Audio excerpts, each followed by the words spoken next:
સમાચારો સુરતથી જ એરપોર્ટ પરથી પાણી ટપકી રહ્યું છે। મેન્ટેનન્સ પાછળ લાખોના ખર્ચ બાદ પણ આવી હાલત જોવા મળી રહી છે। છત પરથી પાણી ટપકવાની સમસ્યા યથાવત છે।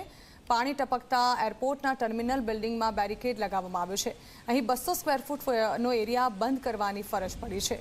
અહીં ટર્મિનલ પર પાણી ટપકવાની ઘટનાઓ સામે આવી રહી છે। સુરત એરપોર્ટના ટર્મિનલ બિલ્ડિંગમાં હાલ બેરિકેડ લગાવી દેવામાં આવ્યો છે। 200 સ્ક્વેર ફૂટનો એરિયા બંધ કરવાની ફરજ પડી છે। ટપકતું આ ટર્મિનલ જ્યાં લોકોને તેને કારણે પરેશાની ભોગવવી પડી શકે છે। આ અંગે વધુ માહિતી સંવાદદાતા ચેતન પટેલ આપી રહ્યા છે। ચેતન, છત પરથી પાણી ટપકવાની સમસ્યા એરપોર્ટ પર હજુ પણ યથાવત જોવા મળી રહી છે। જાણવા માંગીશું કેવી સ્થિતિ છે ત્યાં? જી બિલકુલથી વર્ષ 2009માં કેન્દ્રના નાગરિક ઉડ્ડયન પૂર્વ મંત્રી પ્રફુલભાઈ પટેલ દ્વારા આ ટર્મિનલનું ઉદ્ઘાટન કરવામાં આવ્યું હતું। જો કે એરપોર્ટ પર ઓથોરિટીનો ભ્રષ્ટાચાર છતમાંથી ડોલ સુધી ટપકતો હોય તે રીતના દ્રશ્યો સામે આવી રહ્યા છે।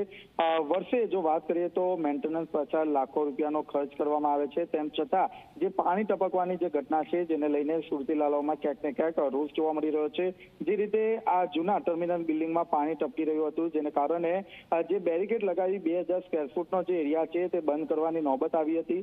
ભ્રષ્ટાચાર ઉઘડવો પડતાની સાથે ટપકતું પાણી બંધ કરવાને બદલે પેસેન્જર એરિયા બંધ કરી દેતા AAIના જે અધિકારીઓ છે તે અક્કલનું પ્રદર્શન કરી રહ્યા હોય તે રીતના હાલ દ્રશ્યો સામે આવી રહ્યા છે। હાલ તો જે રીતે આ પાણી ટપકી રહ્યું છે તેને બંધ કરવાની કામગીરી હાથ ધરવામાં આવી રહી છે। જી બિલકુલ ચેતન, આભાર। તો પાણી બંધ કરવાની કામગીરી હાથ ધરવામાં આવી રહી છે, પરંતુ હાલ જે પ્રકારની ઘટના સામે આવી રહી છે એરપોર્ટ ટર્મિનલ ઉપર જ પાણી, જેના કારણે હાલ તો ત્યાં બેરિકેડ્સ લગાવી દેવામાં આવ્યા છે, પરંતુ જલ્દીથી જ આ સમસ્યાનું સમાધાન લાવવામાં આવશે તેવી આશા મુસાફરો રાખી રહ્યા છે।